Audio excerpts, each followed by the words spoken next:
Olá, tudo bem? Meu nome é Gáudio, eu sou professor de Direito Material e Processual do Trabalho, presido o Instituto Dia de Formação Jurídica Estratégica e sou um dos sócios fundadores da Sociedade de Advogados Masqueto de Paula.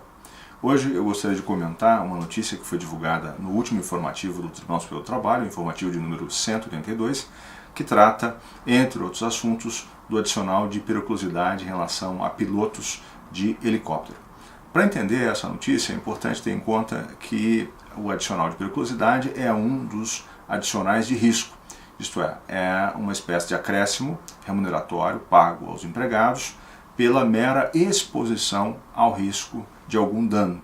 Nesse caso, um dano que pode, eventualmente, pôr fim à própria vida do trabalhador.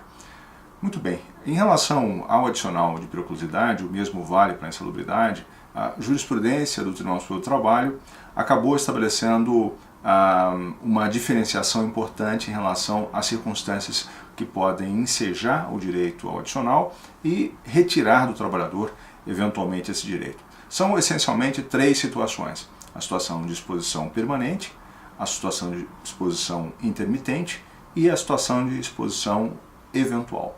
Essas são remissões que a súmula 364 do Tribunal Superior do Trabalho faz.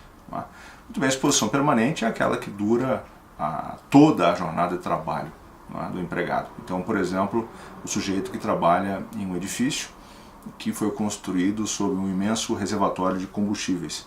Nesse caso, ele está sujeito ao risco de uma eventual explosão durante toda a sua jornada de trabalho, de modo que a ele é devido o adicional sem qualquer restrição. Já quanto aos trabalhadores que se expõem de maneira intermitente, há o ingresso na zona de risco, depois o trabalhador se retira da zona de risco. O que é importante para definir a exposição intermitente é o fato de que esta exposição decorre de uma obrigação contratual, isto é, faz parte da rotina das suas obrigações contratuais. Então alguém, por exemplo, que é obrigado todos os dias a ingressar na área de risco, por exemplo, contato com energia elétrica, para fazer algum tipo de manutenção, algum tipo de checagem. Essa pessoa tem direito ao adicional também, sem que a ela seja aplicável qualquer tipo de restrição. Uma diferenciação delicada é que se dá entre a exposição intermitente e a eventual.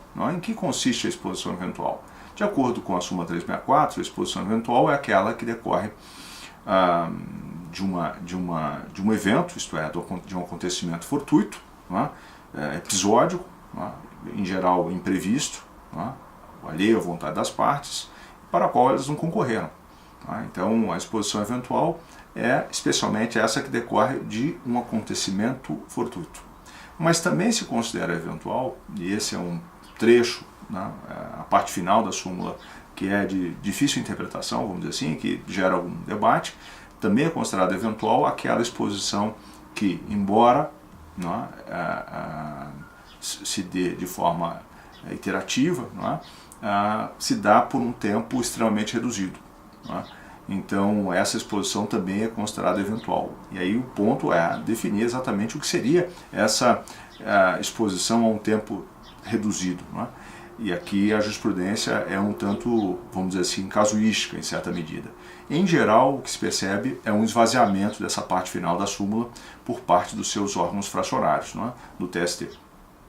Então, a exposição eventual seria aquela que decorreria de um acontecimento fortuito, mas aquela também que, embora habitual, se dá por um tempo extremamente reduzido. No caso concreto, nós estamos diante de alguém, nós podemos ver aqui no informativo, a exposição do autor não se poderia considerar fortuita porque ele acompanhava o abastecimento da aeronave até 8 vezes por semana por 4 minutos.